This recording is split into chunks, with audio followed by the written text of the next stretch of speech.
Hey, did you watch Family Guy growing up like I did? If so, we've got something really special for you today. Today's guest is Mike Henry, co-producer, writer, director and voice actor of Family Guy, The Cleveland Show and the original voice of Cleveland Brown and much more. Come along with us as we dive into Mike's story. Welcome to Between Views. I'm your host, Alec Koski. This podcast aims to cast light on and connect you with inspirational people, identify them as potential mentors in your journey, and invite them to share their stories and wisdom with the world. My hope is that this podcast contains some information that is vital in your journey, or maybe even shifts something you believe. In this episode, we converse with Mike Henry about his career in comedy and production, and his role as a voice actor on Family Guy. Enjoy. Okay, Mike Henry, welcome to Between Views. Hey, thanks for having me, Alec. My pleasure. I've written a little something here to start off like I usually do for my guests. Wonderful. And I'm just going to go ahead and read this here. So, Mike is a voice actor, writer, director, and producer.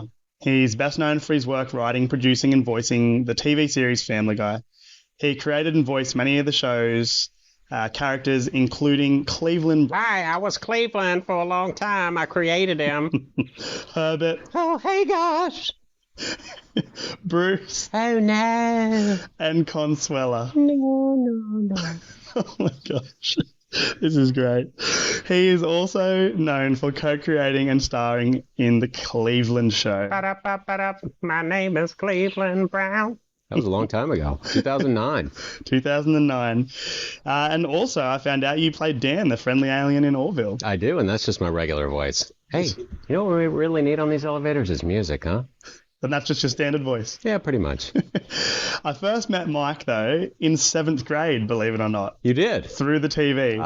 I remember for so many years with my friends in school voicing Consuela saying, "No, Mr. Superman, he no here." Mr. Superman, no here. Reenacting Cleveland falling out of his house in the bar. No. And saying, "Ooh, piece of candy." Oh, you want a piece of candy? Popsicles. As Herbert was setting up the trap. I'd actually been spending time with him each day for a few weeks, was what I realised. And even two-ish years I'd met you before as well and had no clue. We just met every day, said hello, said goodbye, had a little fun chat, and that was it. I actually met Mike because I take care of his daughter in my day job. Yeah. We go on some awesome, amazing adventures with a big crew of kids, and it just so happened that his daughter was one of them. When it finally clicked with me what you had experienced, I realised how much I would love to have you on the show to share your story, where you came from, your inspirations that led you up to where you are now in your life. And to be honest, I'm totally grateful. I'm very thankful. I feel like for me, this is like a very special moment to be here, sitting here with you, because it's like, it feels like two worlds come together that I never expected to. So my gratitude goes to you being here today. Nice. That feels good, man. Yeah.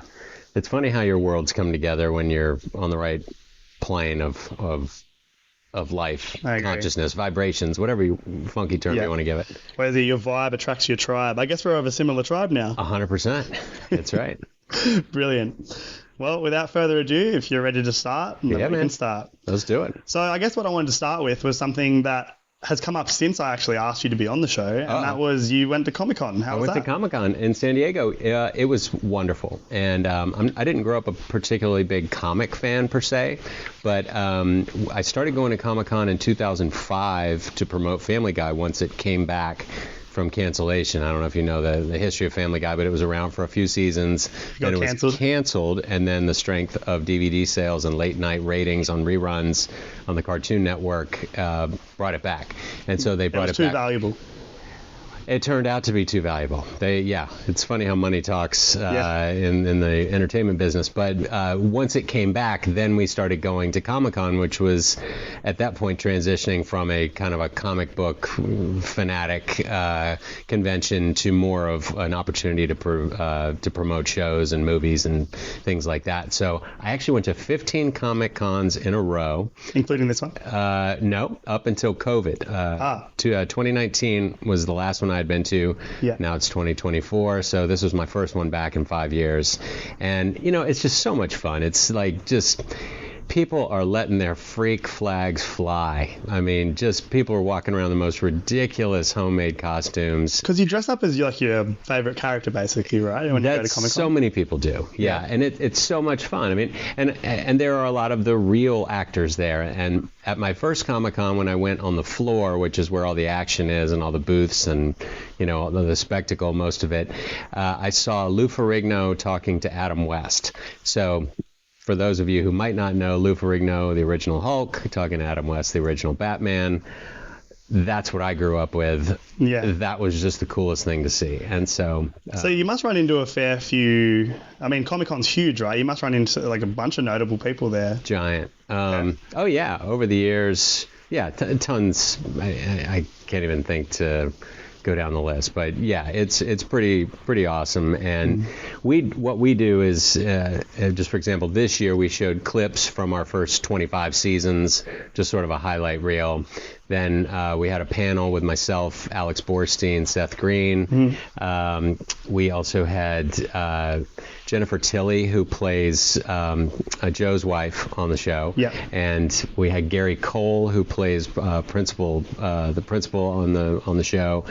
We had Caravallo, producer, Rich Appel, executive producer, showrunner, Steve Callahan, who's written 34 scripts, executive producer, and Alex Sulkin, who also wrote the movie Ted, and is, so we had a lot of our heavies there. We didn't have Mila this year. We didn't have Seth MacFarlane, but we did sort of a panel thing, and we made a lot of jokes and took Q&A, and then we showed some highlights from the upcoming scene. And I think there were probably 3,000 or 4,000 people in this gigantic ballroom, and it's pretty cool. People just get psyched, and it's great to hear the feedback. So I started at the beginning of Family Guy in 1998. We had... is that when Family Guy started? Yeah, that's when we started writing. Truly? It premiered after the Super Bowl in '99 in January. Really? Yeah, and so it went back then. Yeah. Wow. Yeah, 25 years that it's been on. So we've been working on it 26. And we were just in this little random office building in the San Fernando Valley, a bunch of sort of comedy writing veterans, and then a few of us.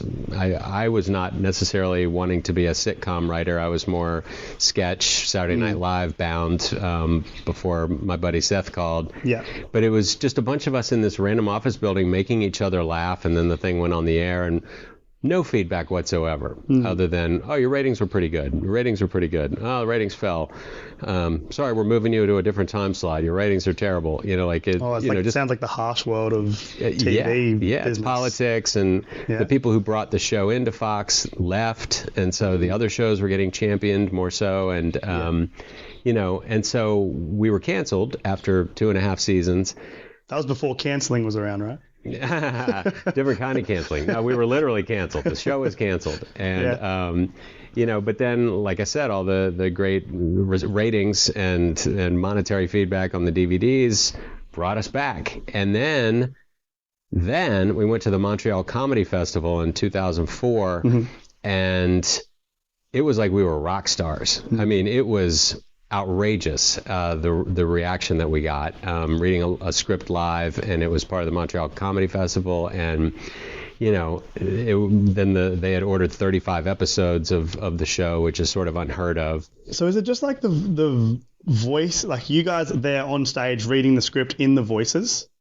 Is that how that would work? Or No. We write the scripts as a group, basically. Yeah. A few guys will come up with a story idea for a few days and sort of literally on a dry erase board do Act 1, Act 2, Act 3 with sort of bullet points for what each scene is and some funny ideas for each scene.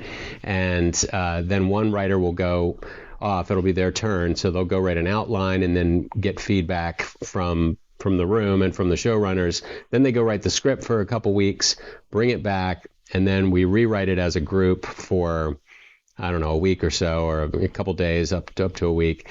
Then there's a table reading in front of the producers with the cast, and these all used to be live, in the same room. Now they're on Zoom, still. All via Zoom now. Yeah. Is everyone just kind of like off around the world doing their thing now? Yeah, well, I'll get to that in a sec. But as far as the production goes, you read it, you hear what works. There's a rewrite that day. Then it's officially locked. They call it the script locked for recording. So then they get all the actors in one by one. We all record individually, and I'll have a couple lines on page 7, and then some more on page 12, and then, you just go through literally and read your highlighted lines. Since I've participated in the table read, I already know how they're supposed to be read, and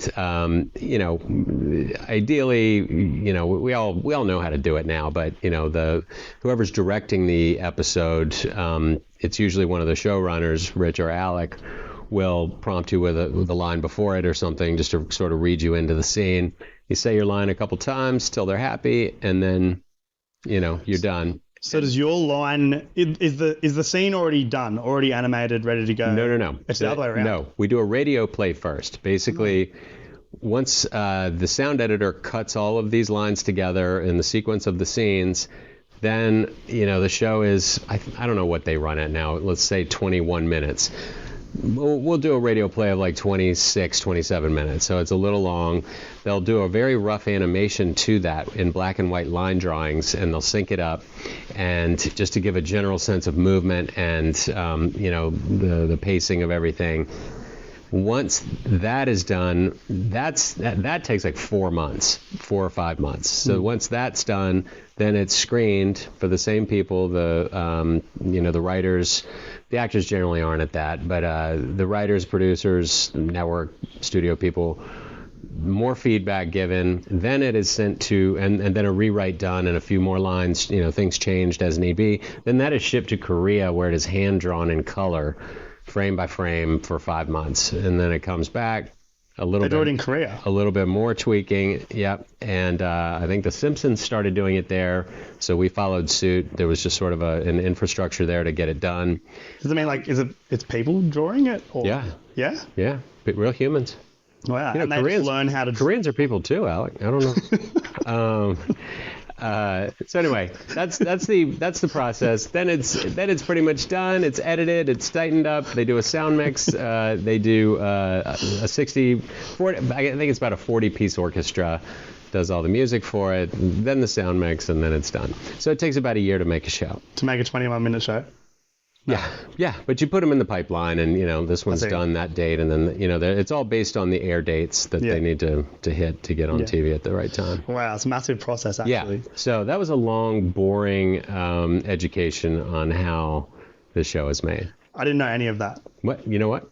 I taught you something today. Thank you. Yeah. Okay, so I guess one of the things that was coming up for me during that was I was wondering, you said you record separately to people. Does that ever lead to it not feeling like the characters are interacting?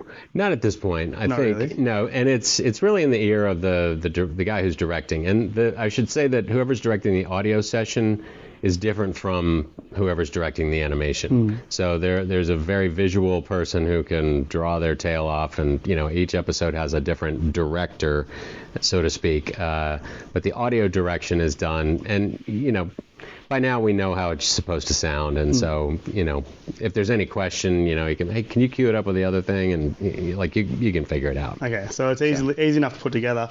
It makes me think of I know obviously much more elaborate, but I've mucked around with putting together this podcast and some video things in the past. Same thing. And even when things are a little rough, it actually tends to come together pretty good in the end regardless. You can smooth things up with technology as well. And it comes good in the end regardless of how it came out in the first place. But yes. What an amazing skill to be able to hear a single part of a conversation and know it will fit with the next. Yeah. I think that's really impressive. Who does that out of the guys? The showrunners, Alex Sulkin or Rich Appel. Seth MacFarlane used to do it at the beginning. I did it on the Cleveland show. Yeah. I actually directed the first vocal recording for the first episode of Family Guy. Really? Which had all of the actors in a semicircle around a few microphones. Yeah. And we just went through the entire script Altogether, though. Yeah, which was the most laborious, worst possible way to do it, because you have people with like, a handful of lines, and they're in there for like 3 hours while we're going through the whole thing a few times. Yeah, and if you get it wrong, just reset. Yeah. Oh, yeah, true. And like, I can imagine that it's probably much easier once it's isolated, right? Like, just get people, do it a few times, do it again. Oh God, yeah. Done. Yeah, it takes.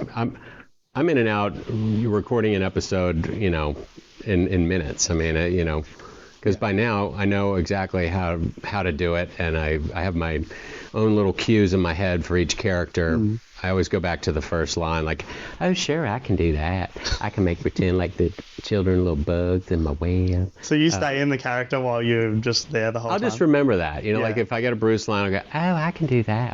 I'll say it out loud, and that'll just cue the muscle memory, and you just go into it. Oh, so good. The next part, I guess, would be, I want to ask voices. Oh, sure. I mean, if it's funny, it's funny. I mean, it's, I'm not in the writer's room anymore, so I don't see all the stages of it, so it doesn't beat the shit out of me. Like, when I was doing the Cleveland show, I was, co-running that, and so I was involved in every, I'd see the stuff over and over and over, and, a lot of it is funny every time. Yeah. And some of it just wears you out, and then you screen it for a room, and a lot of people laugh, and you're like, oh, thank God, it's still funny. Yeah. In your opinion, funniest scene ever in Family Guy, what is it? Funniest scene ever in Family Guy was... There's a few. I mean, the throw up scene where they're all barfing, where they all had epicac, I think. The whole family's throwing up is. Oh, I think I've seen it, and it gets really out of control, right? It's absurd. Yeah. It's utterly absurd. That's pretty funny, and then. I'll just leave it at that. There's too many. That's your top for now. Yeah, that's iconic. Brilliant. You didn't end up here just like overnight. Like you said, even Family Guy itself started. Oh, yeah. 99, 98. Yeah. That's going back 26 years now, even then some 27 years nearly. Yeah. Right? That's a big career, working with the show, helping along, making it what it is. But you had to get there first. Did you ever see it coming? I did not see Family Guy coming. I left. I grew up wanting to be normal because I had two artist parents and they were divorced, and my dad was a hippie and an art professor and believed in aliens. My mother was Catholic and just kind of. She also was an artist, and I was very self-conscious of my family, and I was fortunate enough to get financial aid to a really good prep school. So I wanted my life to be normal, in quotes. And so I just sort of went mainstream, and I wanted to get a real job and do whatever. And so I went to college and did a lot. I was class president, and I was very, I wore a tie all the time, and I was like very buttoned up. And then I got into an advertising job where I still wore ties. And 1 year in, really 10 minutes in, I was like, this is the dumbest shit I can imagine. I don't know what to do, but I always make my friends laugh. So I'm going to move to LA and I'm going to figure out how to do comedy. So it was you noticed at that point that it was something that you had always done. Yeah. That was what you should always continue doing. Yes. And as I've said before in sort of little whatever talks or whatever, like there was a voice in my head and I just had to learn to listen to it. And so then I put it into a very clever way of all these voices in my head and blah, blah, blah. that I'm not going to do that anymore.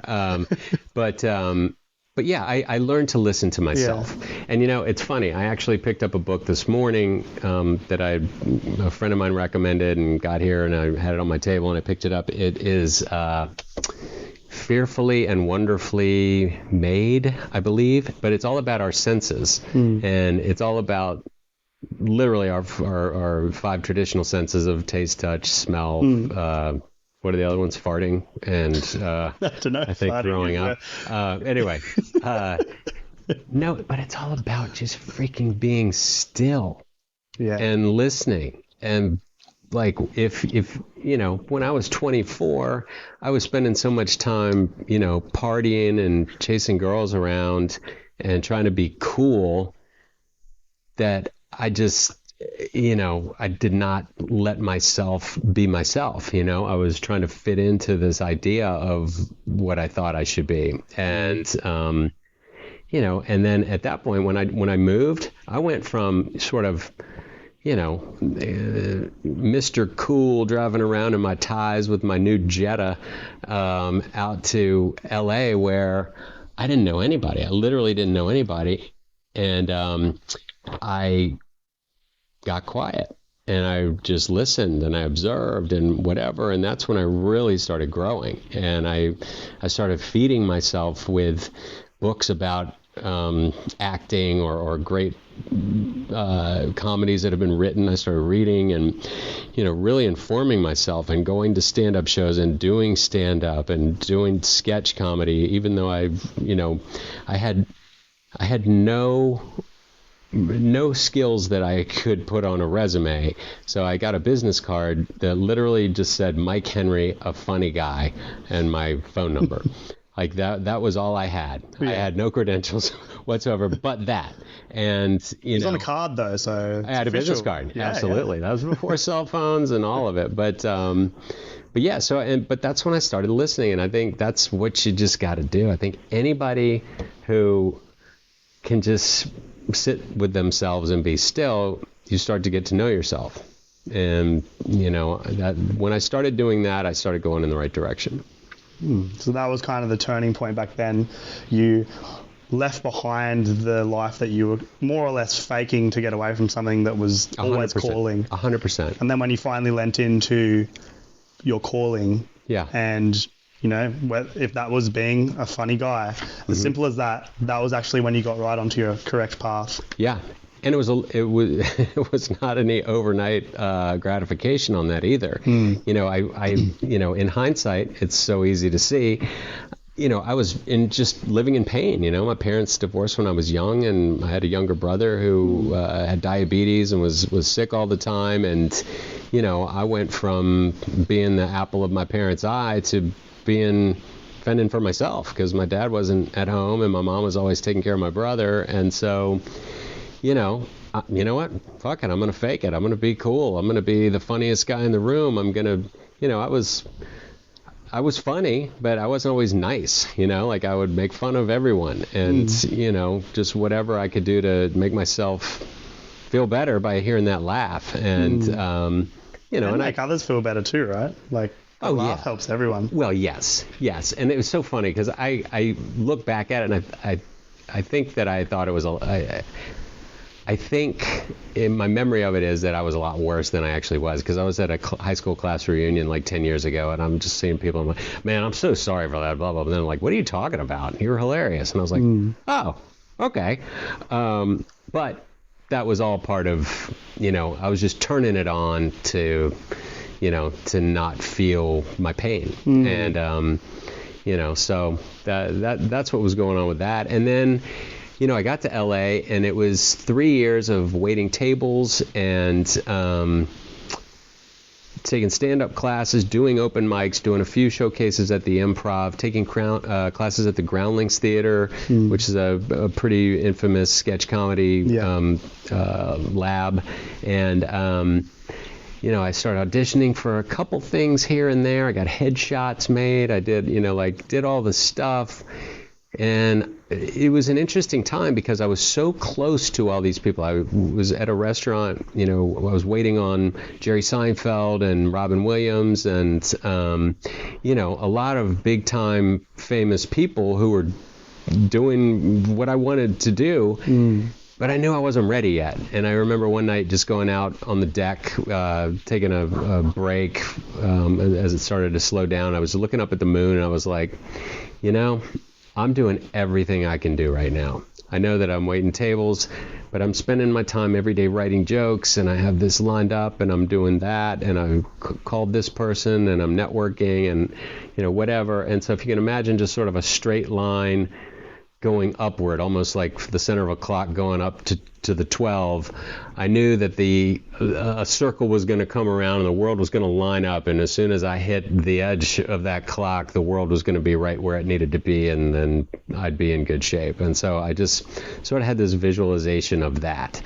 Interesting. So you could tell the next part of your story almost by intuition. I knew I was going to do something. I knew I was going to be successful in comedy. Yeah. I knew it because I love it. And, but at the same time back then, and shoot, probably now, I didn't know exactly how. I didn't know what. But I knew that as I grew in my craft and as a person, that it was going to lead me where I needed to be. And so after 3 years in LA, I moved back to Virginia.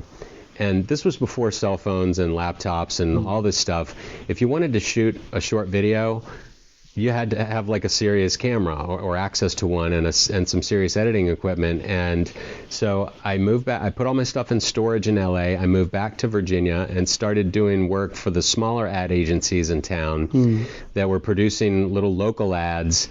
The one that I left was just sort of too big time in their mind, and they were kind of like, okay, Mr. Big Shot's back, and I didn't get the warmest reception from them. And prior was too big, and they were too compartmentalized, and they had writers and they had producers and they had account people, and these smaller agencies had everyone sort of did everything. And so I got involved, and I realized I was pretty good at putting videos together, and so then we would keep the equipment for an extra day. I would say, hey man, what time do we have to ship this back? Hey, I got this thing. If a few of us meet over here at this place, can we shoot this? And I'll bring this, and this actress will come, and so I shot these things, and I wanted to be on Saturday Night Live. They were commercial parodies, and so I shot all these things. That took 3 years. Why did you want that? SNL? Yeah.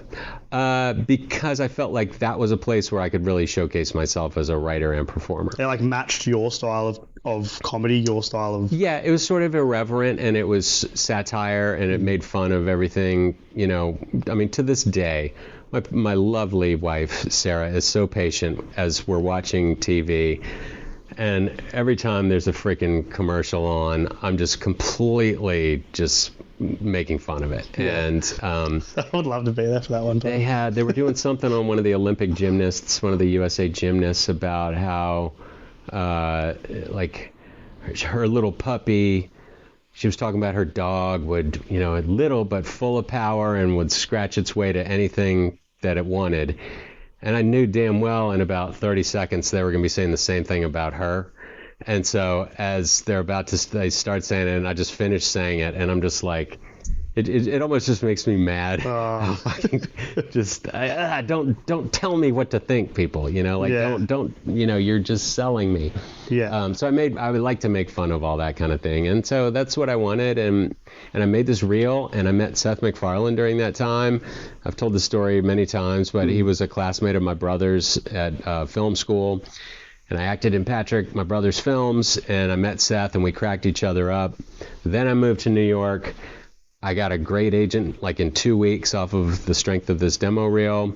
I started doing improv theater at Upright Citizens Brigade, and my brother and I soon got in with Lorne Michaels' People and started shooting shorts for them. I booked a couple commercials. I was in the room, I was getting out. I'd met Lorne Michaels, and then Seth called, and I'd been helping him with jokes for the Family Guy presentation. And he said, hey, I sold the show to Fox. They're going to make 12 episodes. Do you want to come out to LA and create some characters and write jokes? And at that time, I was 8 years in. I was literally at the end of my rope. I was hustling so hard. I was like $30,000 in debt on credit cards just from paying my living expenses, just financing my dream. And then I found out that it paid a ton, and I was like, yep, I'll be there. And so I went out, and here we are 26 years later, basically. Wow. Would you say that meeting Seth was a fortuitous meeting for you? Like, was it meeting Seth that was kind of like a changing point, like you two both connected and that helped you to go from there? Absolutely. So I don't know if you're familiar with Malcolm Gladwell's book, The Outliers, but it talks about if you do something for 10,000 hours, you're an expert at it. And so I was 8 years into pursuing my comedy career, writing jokes, doing stand-up, doing sketch, writing sketches, writing shorts, getting headshots, auditioning, networking, creating demo tapes, more, 10,000 hours. I calculated it. It was like I was right at 10,000 hours when Seth called and when I started Family Guy, because I walked into the writer's room and, I figured, I didn't know what was going to, who knew Family Guy would blow up like that, but it was a great opportunity and, I could make some money and, get in on the ground floor of something, which I certainly ended up doing. But I stepped into the writer's room and I was ready, man. I was hitting home runs from day one. Of the Family Guy room was just calling bullshit. And, whether it's a celebrity who's, is full of shit. And we used to be a lot harsher back then on celebrities until Seth knows them all. So he doesn't want to make fun of them anymore. But, I think it's just that. It was a room full of people and it was the right formula at the right time. The short cutaway gags on Family Guy. This was right when the internet started. So 1998, 99, I remember we would send the production assistants to the library to get reference material for something we were going to make a joke about. Like what year did this actually happen? And, like whatever, they'd have to go and look it up.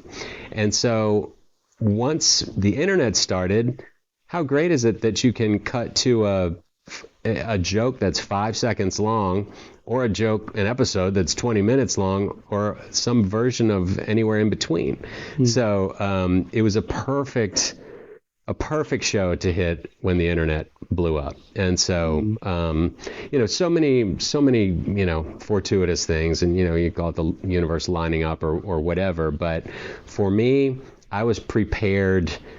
What is it they say? Preparation is you're just preparing to, quote, get lucky. I don't know. You got to be ready when you get your chance. Oh, I know what you're talking about. It's like it's like you need to be prepared so that when you get lucky, that fortuitous moment arrives, you have the skills that you need to jump on it and take it. Because it will probably arrive, but whether you've got the skills or not, that's a different thing. Yeah. And a lot of it's confidence and a lot of it is sharpening. And I learned so much about being funny in that room seasons before the Cleveland show started. And you learn all the time when you're around a bunch of funny people. There are so many different styles of humor and takes on things that you're just building up your repertoire. Like, if I go sit in to punch up a movie or something and the situation pops up, I'll call on whatever, angle. It wouldn't be the same joke, but it would be the same sort of approach to something that I never would have known if I hadn't been around these other funny people. So do you think that by being around those guys, you got funnier? Absolutely. Yeah. Hell yeah. Absolutely. Yeah. I mean, if you've been practicing getting really good at basketball for a long time, and then all of a sudden you're in a room, on the court with a bunch of other guys, you're only going to get better by noticing that move and this way of passing the ball or this mindset or, like whatever it is. Yeah. Yeah. It's the best. I mean, I feel like I got really funny in about 2 years. The first couple of years there, my level of being able to make people laugh went way up. I feel like it's funny. You're reminding me of a friend of mine who I went to school with, Sam Tarrant. He had this thing. You could tell he had the perfect way to open, but once everyone was on, it's like once they were laughing, he had the ability to like wait and then go again and wait and go again. And like he would keep us laughing forever. Yeah. And, he was one of the guys back in Year 7 science that we'd be literally repeating your lines to each other. Him and my other buddy Tane and a few other boys too, like Dean and such. But I just found like once he was on, I could tell that he could tell even then. And he knew that once he had the room, he could keep it going. It's like music. It's like music. It's like there's a rhythm to it all. Yeah. I mean, you feel it or you don't. Yeah. You're funny or you're not. Yeah. I mean, you can you can read funny lines if you're an actor and be funny, but you're either funny or you're not. Yeah. You're either a great musician or you're not. Who's the funniest person you know?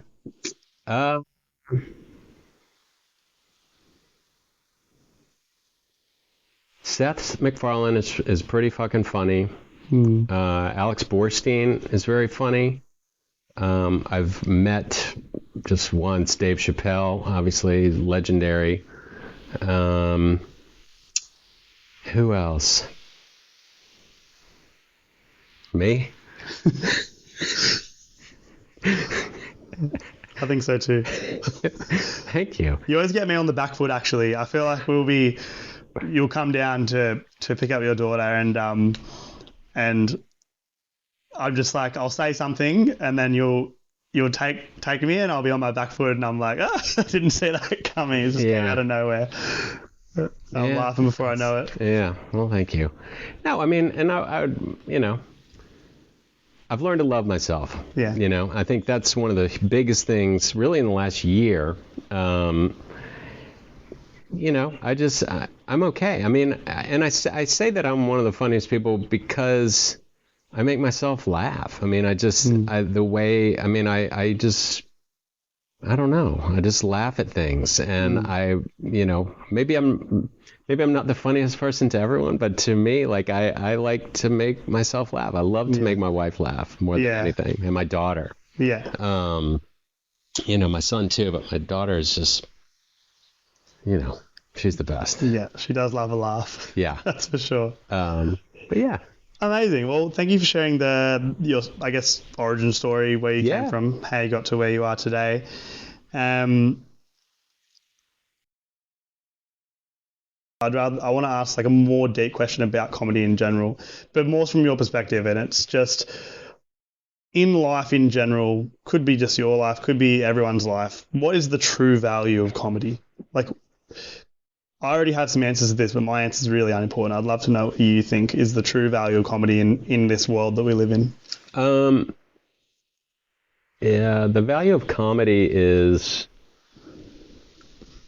similar to the value of love. I mean, it celebrates being alive, it celebrates the human condition. I mean, there's so much to get really stressed out about that when you take the air out of it, it's just a relief. It's almost like a nap or something. It gives you energy, and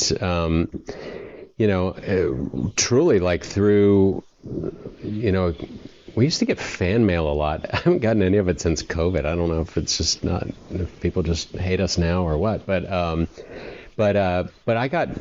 gotten so many letters, and I've had people at like different signings and things say to me, I can't tell you how much it meant when my sibling was dying, and we would watch Family Guy after the chemo treatments, or like whatever, and it just made us laugh, and it made us feel like everything was okay just for that time. And I mean, you hear that, and it's like, that's pretty fucking awesome. But just in general, I mean, you have to laugh. You have to not take everything so seriously, because we're gonna die.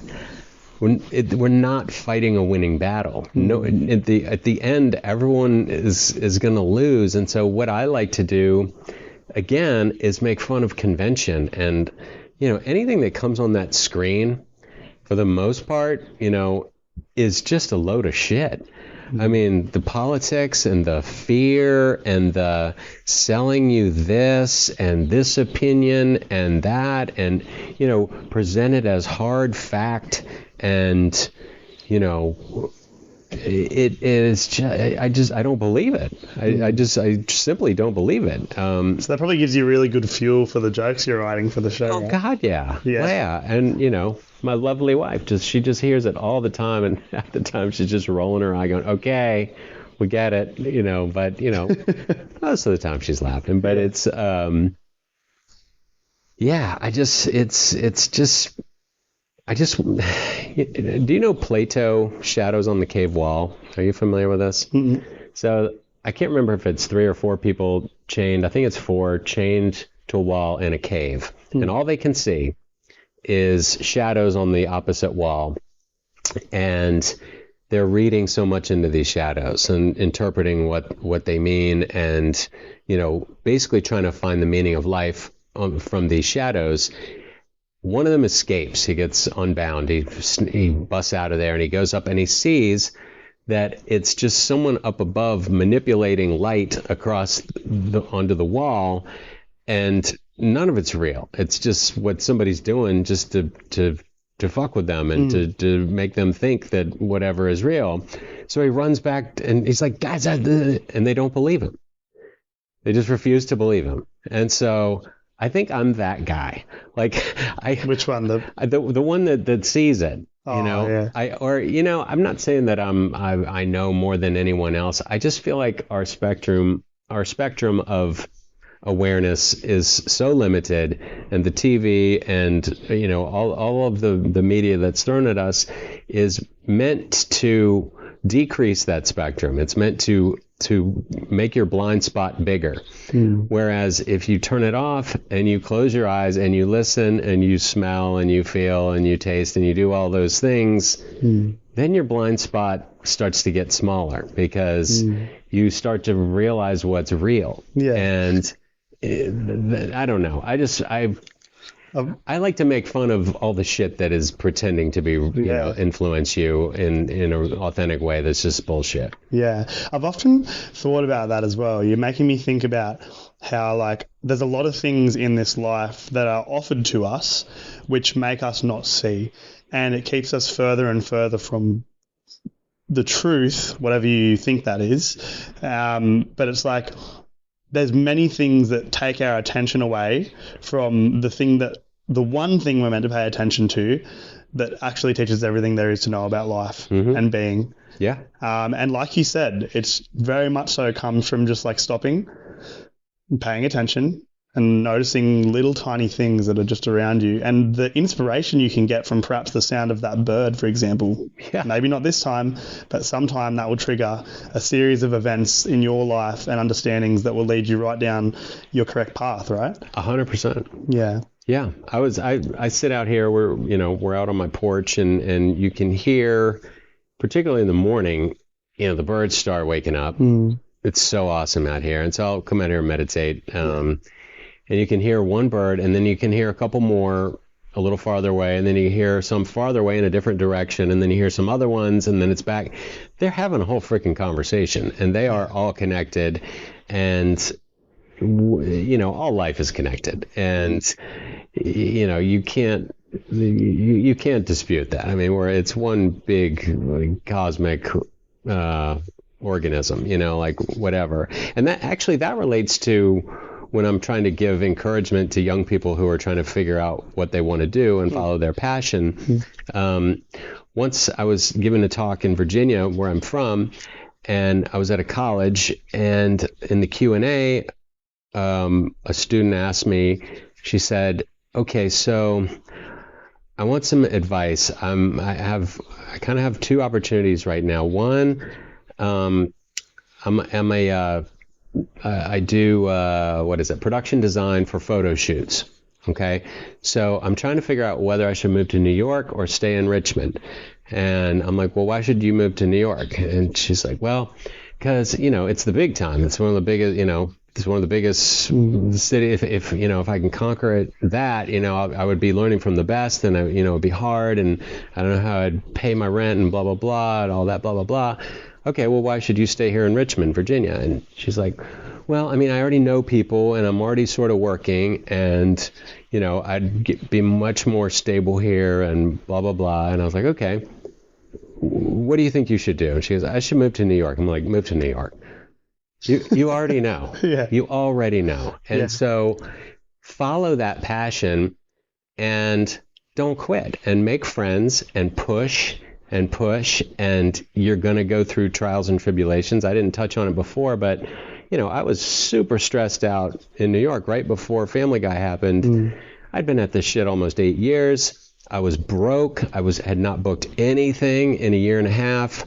My dad didn't have much money, but he would still send me a couple $100 a month, and it was really tight. And I'd considered taking another job, and I couldn't do it. And I had a falling out with some people I was doing comedy with, just a creative disagreement that just, it just didn't. Nothing was going right. But I stuck it out, and I remember just wandering into an empty church. I was walking down the street in February in the rain, and there was an empty church, and I grew up going to church, but I'm not really a church person, but there was an empty church, and I just went in and just prayed. I was like, God, I don't know what else to do. I've done everything I know to do. My friends are starting to have kids. They have real jobs. They're saving money and paying off houses, and I don't know what else to do, blah, blah, blah. And then as a result of that prayer or not, within a couple weeks, I booked a couple commercials. We got a call from Lorne Michaels' office, and then Family Guy happened. So I was pushing and carving my own path. And what I tell young people is that all life is connected. It's one big organism. And if you push hard enough in one direction, if you push and you're positive and you make friends and you just push, it's going to reconfigure and it's going to open up for you. And you will find your place. Even if that place didn't exist before it was, when I started out, there was no Family Guy. There was SNL, The Simpsons came up, there were things, part of that talk I used to give was, carve your own path to a place that doesn't exist until you get there. So, and it falls actually in line with what I was saying when I was waiting tables, is this, I'm just pushing up that clock dial, and I know that the world is going to line up for me when I get to the right place. So, just don't have any fear, I mean, fear is for people that want to sit and watch news all day and, feel like a bomb's going to come through the house or they're going to get killed by a terrorist or, whatever they're preaching on there. Yeah. And fear's for, the result of too much of that. It can be. There's something that I have often played with and haven't yet engaged with is the idea that, because fear is a great motivator, but it's usually for negative things or like to suppress stuff. But I've wondered if you can use fear to motivate yourself to do like something exceptional, but on purpose. Like I've like similar to advertising. I noticed advertising typically was to like back you into a corner and make you purchase.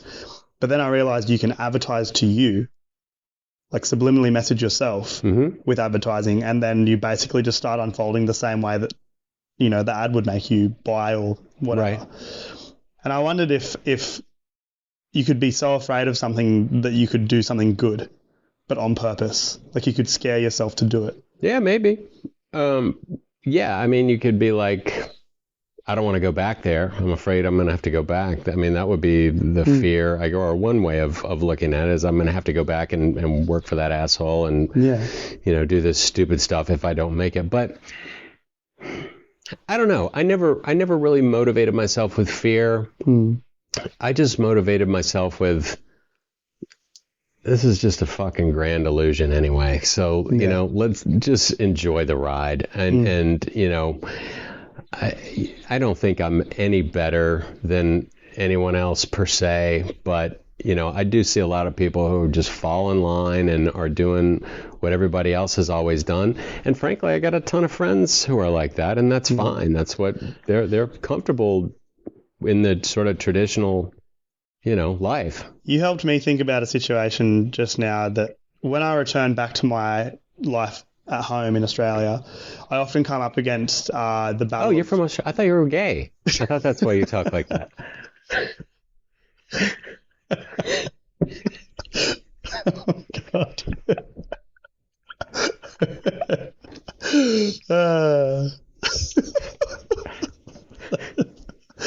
The true value of comedy. There you go. We were getting too serious. Oh, dear. All right, so I made you think about something back in Australia. Yeah. You made me think about something back in Australia. I go back get involved with comparison, and it's usually like, oh, I haven't done the things you meant to do yet, but I know for sure that there's something else that I'm meant to be doing. That's how I feel, but keep going. And you said you were battling through that yourself for 8 years, or at least a big period of the 8 years was getting closer to be like, why am I doing this? You know, this is, you know, you knew, but you weren't sure if it was going to work out. Then you had that moment.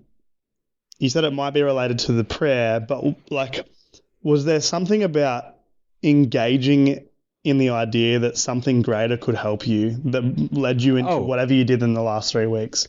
Oh, yeah. Yeah, no, I'm very spiritual. I mean, I believe in God. I don't really believe in organized religion. I don't, like I said, I grew up Catholic. I just see a lot of guilt. You know, my mother, God bless her, just feels guilty all the time. I'm just quite certain that is largely due to that mindset. And church, I mean, I've got tons of friends and family that go to church, and there are a lot of really good things about that, in the same way that a lot of people like a traditional life that I'm not interested in. But I sort of have a direct line to God, and I don't think God is a man in a chair. I think, you know, there is a source of all creation, and there is certainly intense spiritual power everywhere, and I surrender myself to that. And I will give an intention to that and ask for help. And you know, I truly believe in that. And that's actually something that I have been meaning to get more focused on right now, because I do a lot of passive, like, meditation, and I eat pretty well, and I'm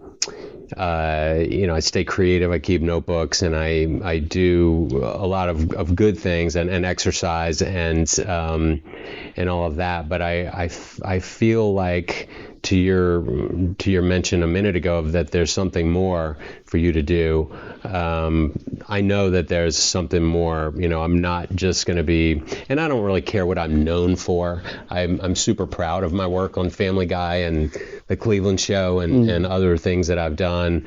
But you know, there's something big that I've yet to put out there. And I know this in the same way that I knew I would be successful in comedy. I just feel that. And I'm having, you know, I'm peeling back layers, and I'm getting to the essence of what it is that I want to put out there. And that's what that's what I need some help with. That's where I need to throw some more prayers out to the universe. There you go. And voicing it is a pretty powerful way to get it out there. Yeah, manifesting it. The way that I've always looked at this is like, it feels like there's a singular storyline that's much more powerful than the rest in our lives. That's the way I currently see it. And I feel like for you, your one, you got onto the board, you realised you made people laugh well. Then you had these fortuitous moments. It was nearly all over, and then right in that last moment, you turned over the final stone. And, you know, there was the emerald you were looking for all along. You met Seth, you had this fortuitous moment, you'd trained 10,000 hours, you were ready to go.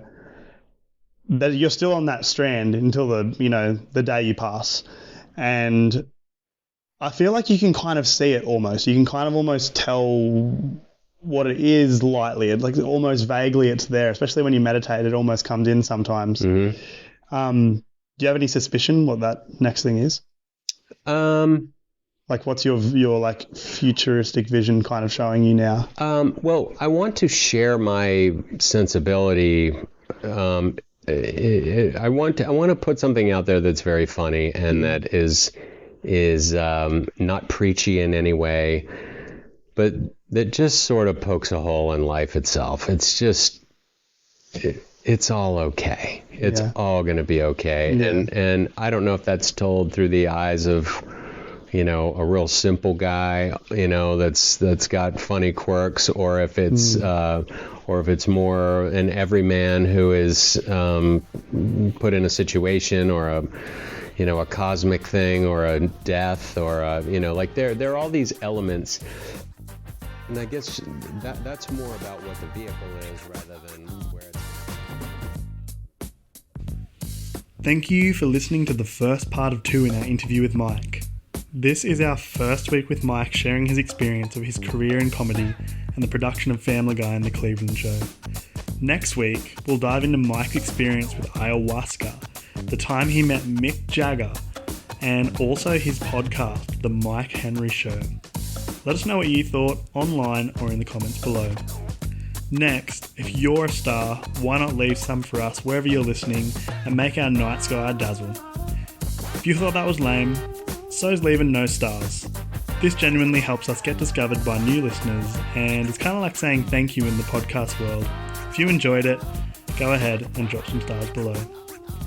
In other news, Between Views is always looking to collaborate. If you want to join the team or create something together, then please reach out on Instagram or send us an email at betweenviewsbv@gmail.com. Thanks again and see you soon, Between Views.